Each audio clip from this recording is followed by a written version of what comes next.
Dili masukod ang gibati nga kalipay sa mga residente sa Purokotso, Sitio Linabo, Barangay Banyadero, Ningdakbayan sa Osamis tungod sa proyekto nga road concreting sa maong lugar. Ang nasangpit nga proyekto ang dugay na kini nga gipagandoy sa katawan dili mumino sa 35 ka tuig nga pag-antos sa kalisod sa dalan og karon nahatagan na og katumanan. Si Kapitan Ruran Lentos ug mga konsehal dako ang pasalamat nila ni Governor Henry Uminal, Congressman Ando Uminal, Asenso Pinoy Party List Congressman Andy Uminal ug Mayor Sam Puentes sa ilang gipangandoy nga maayong dalan ug adunay katumanan. Oo. Ako kayo, bati nimo na di ang atong mga katawan diri sa Purokotso para pag-support. Gusto nilang ipaabot po nila ang ilang pasalamat sa ato ang mga leader sa ato ang dakbayan. No? Para sila mo nami kay para amo po ipaabot ang amo ang pagpasalamat sa atong gobernador, mayor ug sa atong mga kongresista.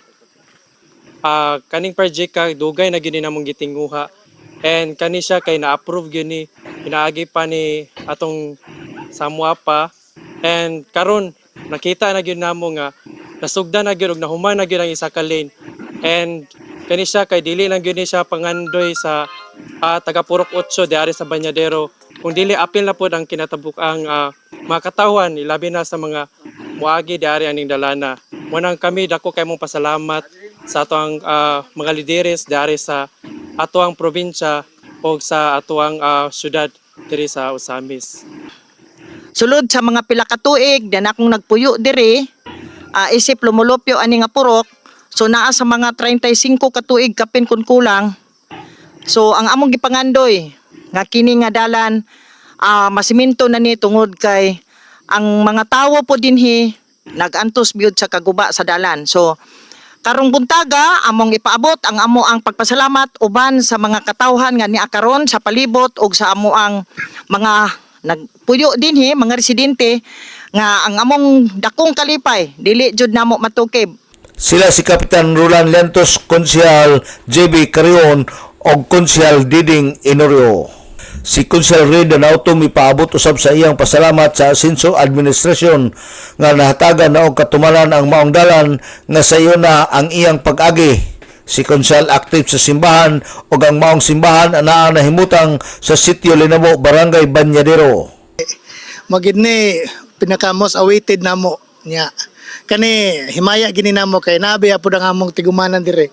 Dayon every Sunday nami tungod sa amo ang kining sa NGO na mga partnership na may Compassion International, daghang kami mga bata niya every Saturday na may WLA na tag upat tag 5 ka buok multi ka mosulod diri maghakot sa mga bata gikan sa kay diri naman gid mi nagsimbahan dayon mao lagi na ang mga tao mga driver sa motor inigari diri inig uli magbugot gyud then di na gyud mo balik kay perti magid ang dalan. Pero wa gyapon mi kabadik paglawom kay tungod kay atong panahon ni Governor karon presently Governor, Congressman pa siya nagpromise man gid siya. Ang mga residente sa mga lugar ang may paabot og dakong pasalamat sa atong mga opisyales nga ang ilang gipangandoy nahatagan na og katumanan. Napertig yung lisura sa unang panahon. Wala pa ning karsada, dalan pa ning gagmay. Muna ni karon among nakita, no? Nga dako na kayo kausbanan. Nagpasalamat gyud mi tanang residente dire nga naabot na. Sa diya nga si Mayor o si Kapitan Lentos. Sa iya yung tungod na siminto gyud ang dalan karon. Sayang term. Sa iyang term. Muna dako mi og pasalamat ang mga residente dire. Gikalipay gyud namo og dako nga natuman na gyud ang mga pangandoy namong tanan. Then sa among almost 8 years diri, grabe gyud among pag-antos sa dalan nga makaguba gyud og sakyanan. Moto sige intawon mi og hangyo mag-text mo kay kong kapitan og kap unsa naman among dalan diri. Mayo gamay na lang antos. O sige antoson sa nato ni. So moto nga murag na pagkakita nako kay kada adlaw man jud ko maghatod ko sa mga bata. Kada adlaw jud gaagi diri. Pagkakita nako og kaning grader og pison pertinan akong lipayan.